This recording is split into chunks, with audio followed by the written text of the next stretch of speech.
true? I thought men just need good sex to enjoy a romantic day.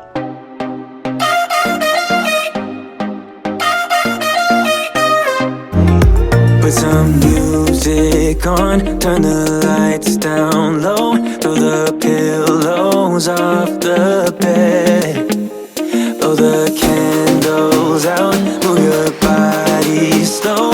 You got something on your mind, I'ma try to help you let it go. Try to help you let it go. You know it's creeping up on me.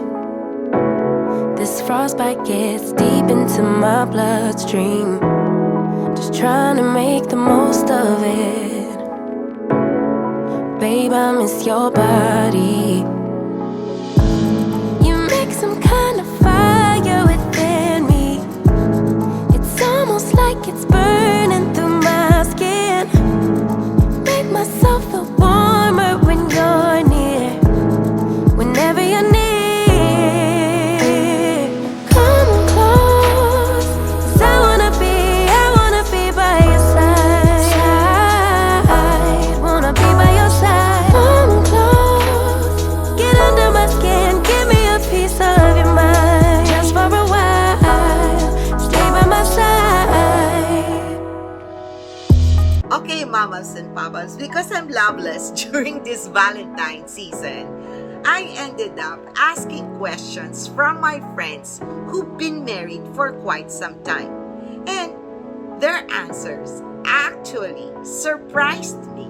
I thought a romantic date for them is having good sex. But actually, it is not.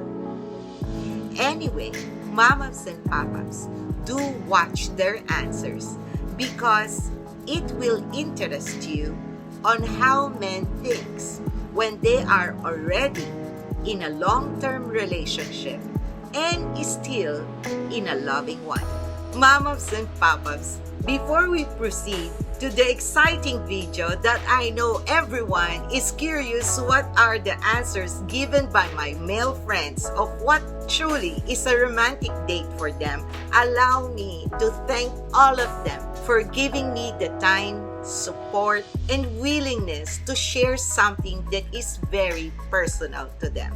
I am truly, truly grateful and thankful for having you as my family and friends. Thank you so much for sharing something that I know a lot of women will end up learning on how to set up a romantic date with their partner. Mamas and papas, I will not be putting their names on their video except for the number of years they've been in a committed relationship.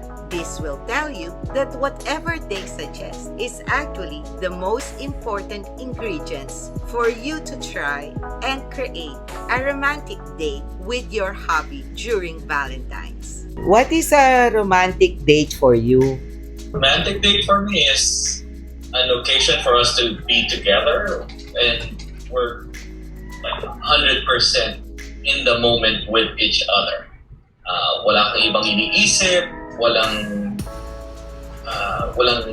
iba nasa isip mo kung hindi yung partner mo, yung location, yung ambience, yung just being present with the person completely and wholly present with the person.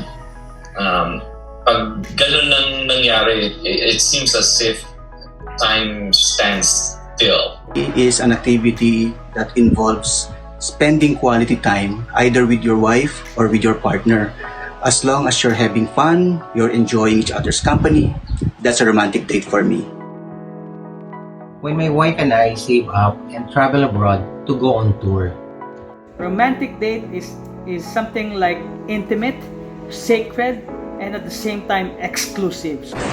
A romantic date for me is just a simple dinner for two, but I like it on a steakhouse because I love steak. It's an unplanned dinner or probably an unplanned getaway will be something that's memorable for me. I will be giving you certain elements in a romantic date. Would like to create a romantic setup for your date. Comment on the following elements if these are elements that you feel will even create a better ambiance for the both of you. And you just answer yes, and if you answer yes, why? And if no, why not? Okay. So, sweet dessert. I think the more important element in that date is the conversation. Yun ang mas, at least para sa akin, yun ang mas romantic part is yung connection that you make during the meal. The dessert is just like an afterthought. Depends. Sometimes we tend to skip dessert, especially if after a full meal. So we somehow skip dessert. But if there's room, why not? What kind? I would choose either ice cream or cake. For dessert, eating Korean bingsu for me is romantic. Sometimes my wife and I go out to eat during our lunch breaks, and I find that having bingsu with her is the only time we get to sit down and talk. I firmly believe that this can add elements to your date, so it will become more romantic if you do have like a simple cake that your date loves. And probably this is more on the chocolate type of dessert. For me, I like moist chocolate cake. I'm borderline with my blood sugar. So I'm not really for sweets. So, no for any kind of dessert. I don't like desserts. Hindi, ito yung para bang, halimbawa, let's just say, isusurprise ka niya, tapos gusto niyang mag-create ng atmosphere of romance, for example. Okay. Diretso na tayo sa lingerie.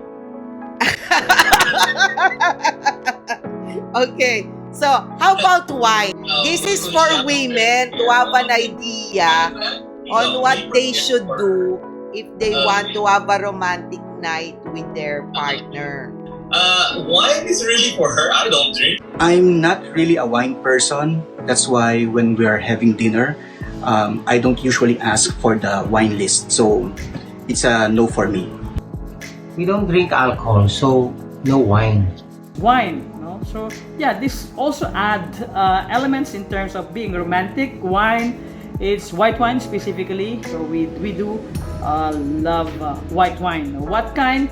Anything that is produced probably 10 years or from Vienna, Austria. That is actually our favorite white wine.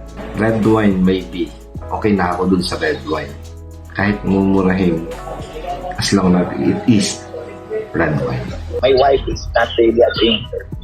Probably a nice red wine or champagne will do. If you are like in a romantic, like in your bedroom, in terms of bed sheet, does it matter like color and texture to create the ambience? Cotton is good. It doesn't. I guess it enhances dark colors that are plain, at least for me. I like that. For me, it somehow ignites the passion in the bedroom. As to what kind and what color or texture, I would go for white satin sheets. There's a different feeling when it just touches your skin or your body. White satin sheets. That's for me. Any type of bed sheet as long as it is clean. I don't really see this one as part of the elements to be romantic, but if I'm going to choose color and the textures, of course something that is very light, but at the same time the texture should be soft. So cotton is okay. Bed sheet? Kahit ano, any, as long as it is soft, of course. No, not so smooth probably. Especially in the bedroom, probably we will fall afterwards. We will go to the floor already before using the bed. It's too smooth.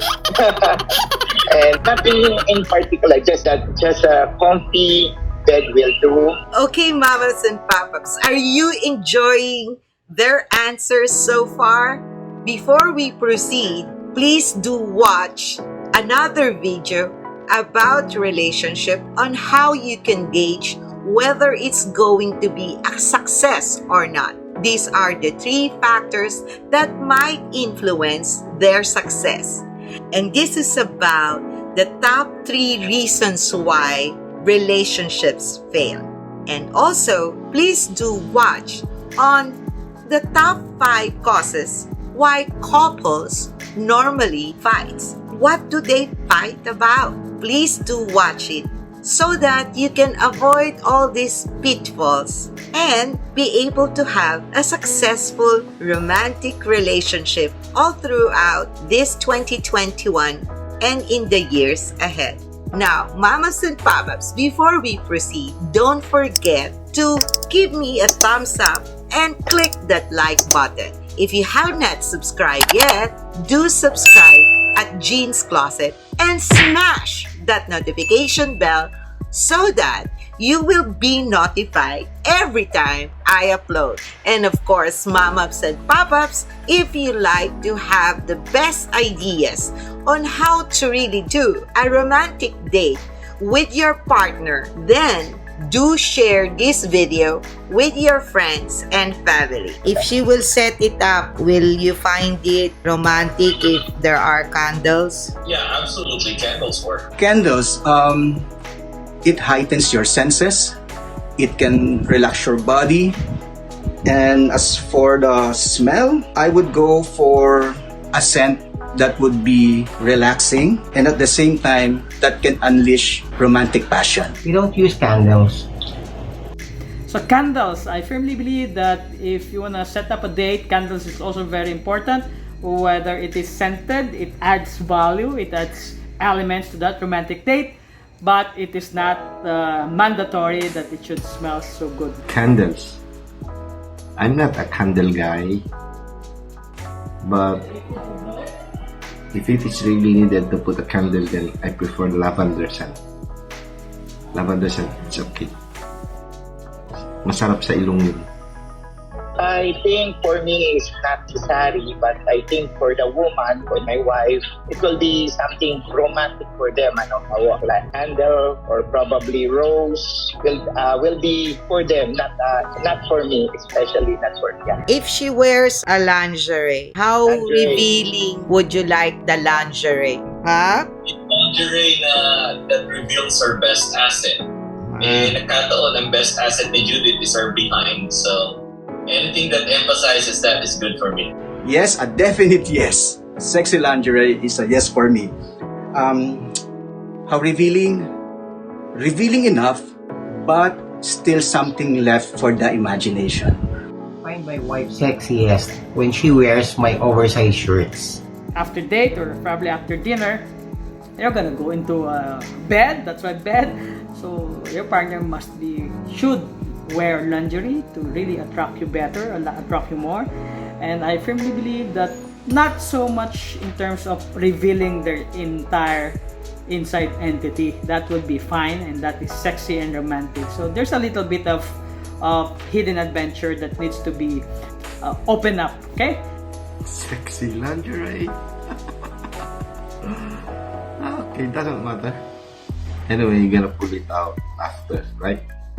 But if it's really, I really like if she's wearing a teabag. Pink color maybe. Or pink color is really, I like it. It's so feminine. Then a bra of a pink color, of course. If it's gonna be silk, then it's a more plus factor.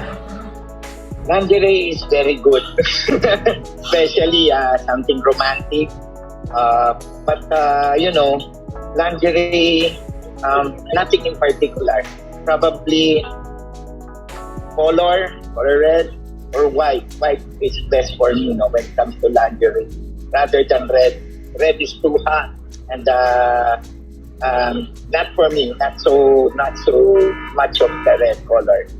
I think it stings my eyes. White is better, very clean, and it gives me a sense of romantic mood to go further when it's white. Yeah. So that's for the lingerie. So, in perfume, what kind of smell would you like her to use, or if not on her, in the room? What kind of smell? Is it more Yeah. floral, sweet, fresh? Perfume, I'd rather, in fact, if she had no perfume, I'm really okay with it. Gusto ko yung, in fact, dahil gusto ko yung scent niya eh. Meron siyang amoy na alam kong siya, and I like that. So it's not an artificial smell. It's more of a natural smell. Same with candles, as long as it's not too strong. And the smell, I would go for anything that would smell good in my wife. Then that's a good choice for me. I like her everyday smell, her Dolce Gabbana light blue perfume. I'm not so much about perfume, but my partner's now using Malone, no? So that is what I like now, and of course we have also the Dolce & Gabbana that's also very good. Perfume. I like a sweet smell. I don't like the strong smell that can cause irritating in the nose. Sweet, mild scent. It's fine. Just a clean scent, but for my wife, I really love this smell of the Elizabeth Arden. I think there's a smell of this perfume that's very catchy in my nose. It tends to energize me and give me more endurance, enthusiasm, and a very nice romantic mood.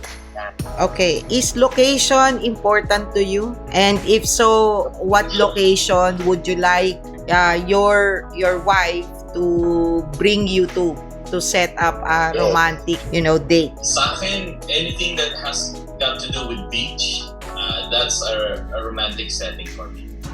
As I've said, anywhere, as long as you're spending quality time with your wife or with your partner. Anywhere as long as there's food and my wife is there. On something private, but of course we want to go to Paris again, but just in a exclusive restaurant that you'll have the three elements of or having a romantic date, that would be perfectly fine. First is, of course, as I have said, it's gonna be a dinner date in a steakhouse. So probably that's the place.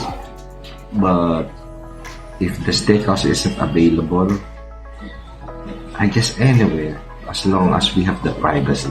I really love the feeling of nature. Somewhere in the mountains or somewhere near the beach. But your partner, your wife, there's nothing in particular. It's just the mood. When it comes, right anywhere. What is the most romantic thing your spouse or partner did for you that's unforgettable? There's not one thing that stands out. I think it's the small things that she does for me that's I always find romantic. Like ngayong umaga lang, she, without me asking, without me expecting it, ang ginawa niya, she prepared my flask and she put cucumber and lemon and ice and water. Mga ganun bagay. I think that for me is very romantic. I enjoy that a lot, and it makes me feel very close to her when she does those small things that I don't expect, and she does it on her own. Probably what I can think of is on a long day where everybody's like already tired, she still finds time to do those things like massage, like cooking for you, taking care of you. So those little things, they add up and they become unforgettable. So even though she's tired, she still finds the energy to perk up your day. So that's very, very unforgettable for me. On our first date, I took Thea to the movies. When the film was about to end, she kissed me without asking, and it took me by surprise. Actually have a lot, but one is really stagnated into my mind and into my brain. This is where for 2 weeks is continuously giving me every day a gift. Then at the end of that 2 weeks, she had a surprise. Then we went up to the rooftop, and the guests are there. It's totally surprised me. And there's also a pastor who will officiate our wedding anniversary again. She bought me a gold bracelet, not too thick. At least presentable siya during one of our anniversary. And then when bedtime, she apply a massage oil on my body, and I was surprised because I don't know where did she get it, but she learned how to massage using her two palms. It's like body massage, and you know, guys, it really turns the engine on, and you know what happened next? Up to you. And she's keep on doing it, not oftenly, but once in a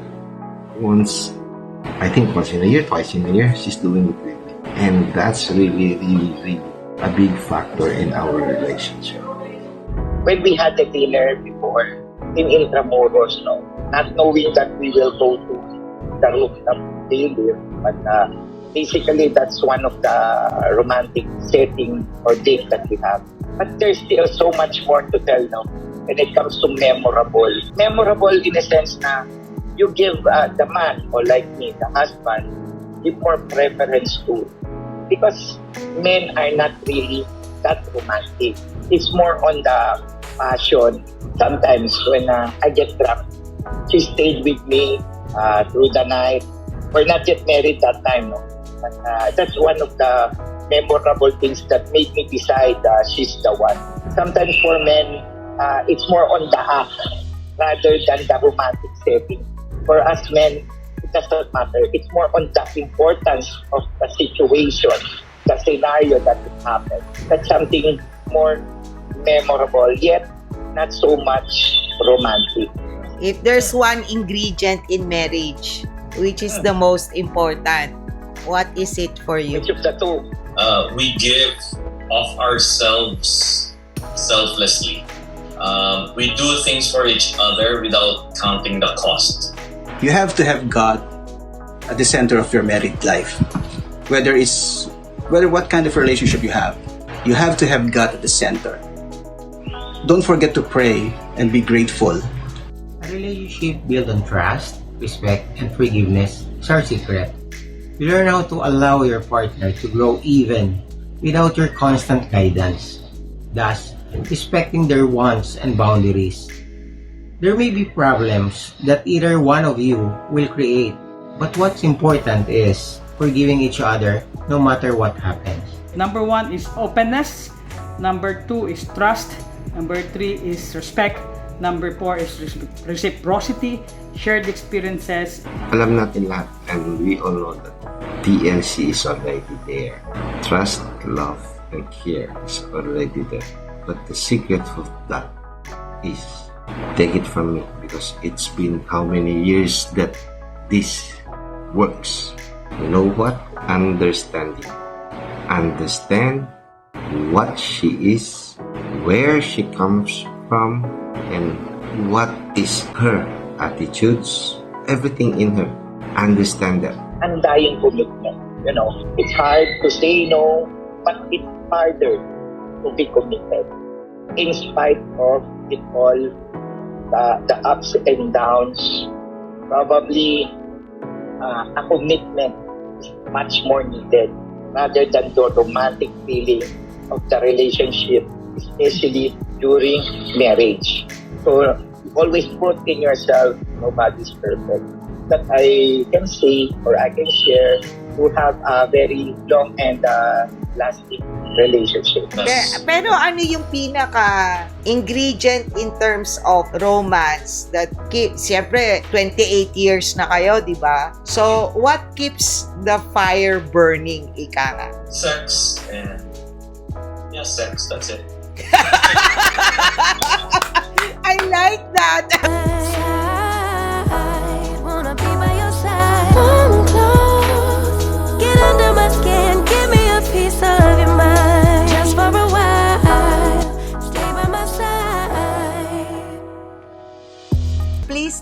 comment below of what is your idea of a romantic date and answer the questions as well on the comment section.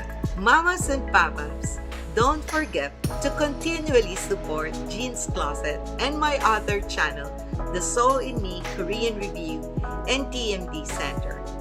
And if you like this channel, please give me a thumbs up, hit that notification bell, and subscribe. And of course, share this video so we can spread the love during this Valentine season. Anyway, thank you so much, mamas and pop-ups, for your love and support and for being with me during Valentine's Day. I guess I'm not fully loveless. See you then until my next upload. Bye!